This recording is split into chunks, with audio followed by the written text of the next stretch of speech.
નવી નવી રેસીપીઓ જોવા માટે મારી ચેનલ હર્ષા કુકિંગ ગુજરાતીને સબસ્ક્રાઇબ કરો અને લાઈક પણ આપો.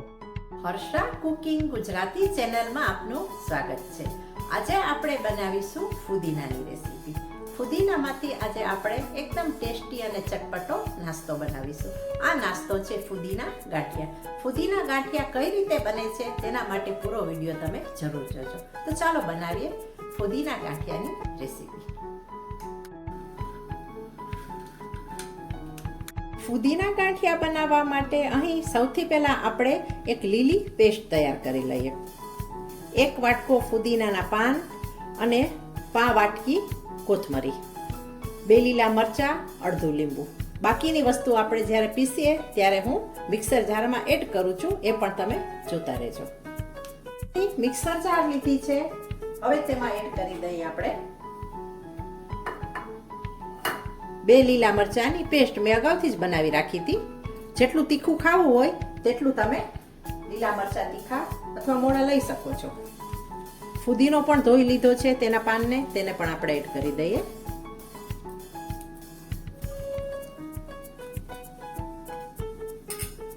કોથમરીને પણ સારી રીતે ધોઈ લીધી છે, તેને પણ એડ કરીએ.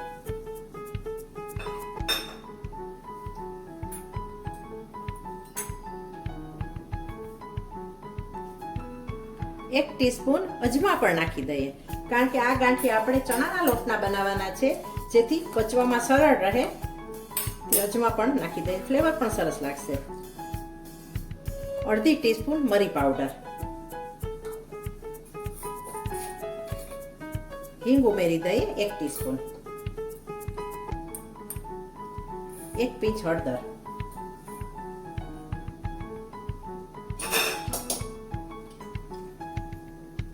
કલરને જાળવી રાખવા આપણે અડધું લીંબુ નીચોવી દઈએ. લીલો કલર આનાથી જળવાઈ રહે છે.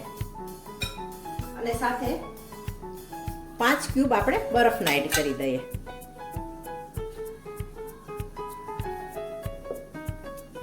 બધી વસ્તુને આપણે પીસી લઈએ.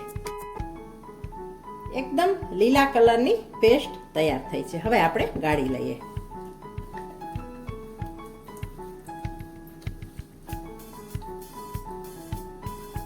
થોડું આપણે પાણી લઈ લઈએ મિક્સર જારમાં, જેથી વધારાની જે પેસ્ટ હોય તેને પણ આપણે યુઝમાં લઈ શકાય.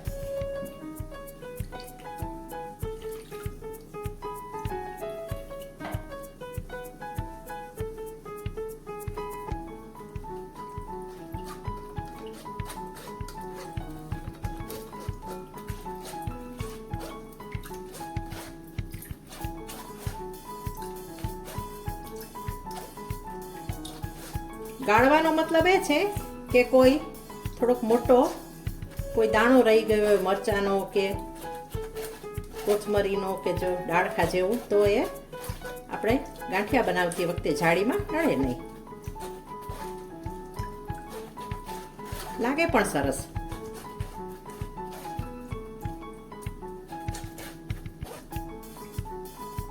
આ રીતે પ્રેસ કરીને બધું આપણે લઈ લઈએ, જેટલું લેવાય એટલું.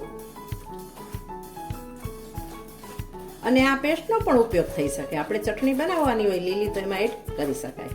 શાકમાં પણ નાખી શકાય, ગ્રેવીમાં. ફેંકવાની કોઈ જરૂર નથી.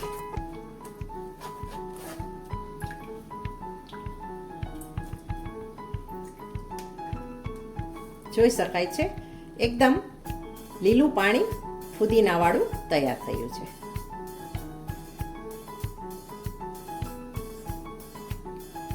અહીં આપણે હવે એક પરાત લઈએ, હવારો લઈએ. 1 વાટકો ચણાનો બારીક લોટ લઈએ, જેનાથી આપણે ભજીયા અને બટેટાવાળાનું ખીરું બનાવીએ છીએ. તે આપણે ચણાનો લોટ અથવા તૈયાર બેસન પણ લઈ શકાય. અહીં મેં તૈયાર બેસન લીધું છે. તેમાં આપણે સ્વાદ પ્રમાણે મીઠું ઉમેરી દઈએ. થોડી હળદર પણ ઉમેરી દઈએ લોટના ભાગની. હવે આપણે ચાળી લઈએ. લોટને ચાળીને જ લેવાનો, જેથી ગાંઠા વગેરે નીકળી જાય, ભાંગી જાય. અને આપણે સરસ જેવો જોઈએ તેવો લોટ તૈયાર મળી શકે.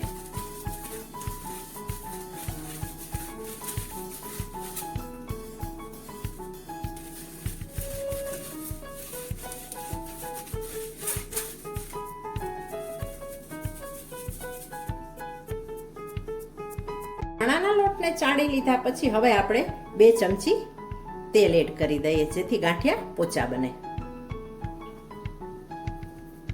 તેલ એડ કર્યા પછી હવે આપણે મેળવી લઈએ.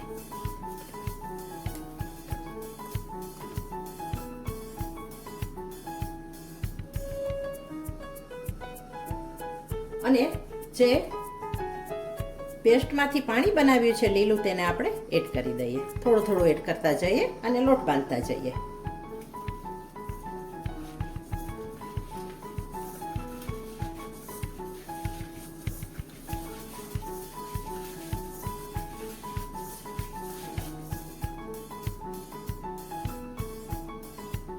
ફરીથી થોડું એડ કરીએ.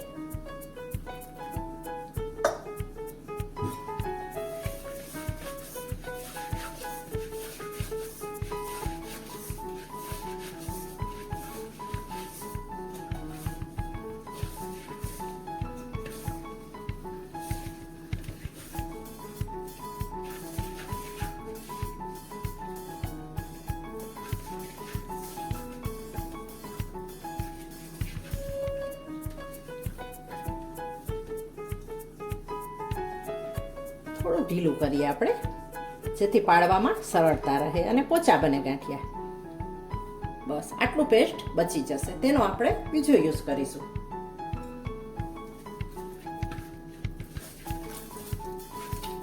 સારી રીતે લોટને આપણે મસળી લઈએ.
પાડવા માટે કડાઈમાં આપણે તેલ ગરમ કરવા મૂક્યું છે.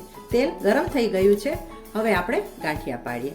જ્યારે ગાંઠિયા પાડીએ ને ત્યારે સંચાને આપણે નેપકિનથી આ રીતે લૂછી લેવું બહારની સાઈડથી, જેથી આપણો હાથ જો ચીકણો હોય ને તો હાથમાંથી છટકીને જાય. હવે આપણે પાડીએ ગાંઠિયા.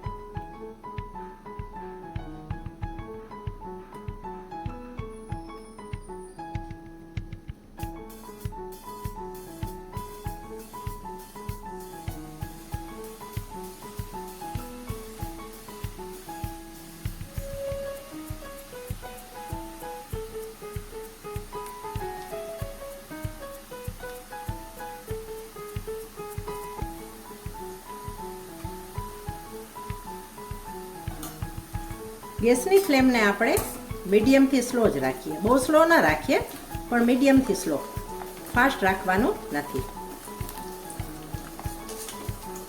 હવે આપણે સાઈડ ચેન્જ કરી લઈએ, જેથી બંને સાઈડ સારી રીતે તળાઈ જાય.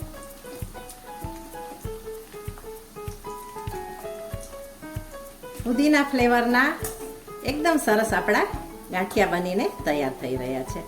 આ એક નવી રીત છે અને નવા પ્રકારે ગાંઠિયા બનાવીને તમે એન્જોય કરી શકો. ઘરમાં ખાઈ શકો, ગેસ્ટ આવે તો એને આપી શકો, બાળકોને લંચ બોક્સમાં આપી શકો, સવાર સાંજે ચા સાથે લઈ શકાય.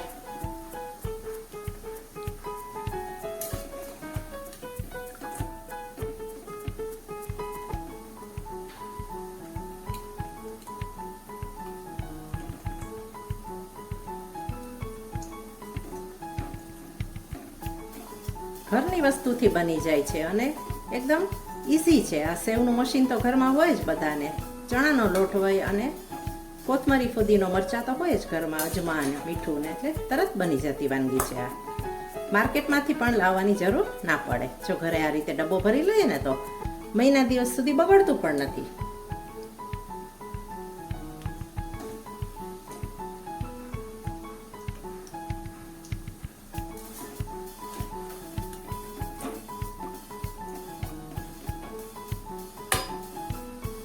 તળાઈ ગયા છે, હવે આપણે કાઢી લઈએ. જો એકદમ સુંદર કલર પણ સરસ આવ્યો છે.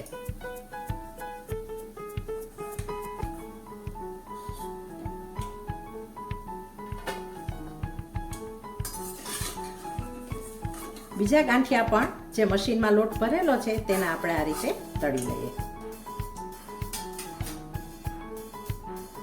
બનાવીને 1 મહિના સુધી સ્ટોર કરી અને ખાઈ શકાય તેવા, ઉપરથી ક્રિસ્પી અને અંદરથી ઘરના બધા લોકો ખાઈ શકે તેવા પોચા ફુદીના ગાંઠિયા બનીને તૈયાર છે. Thanks for watching.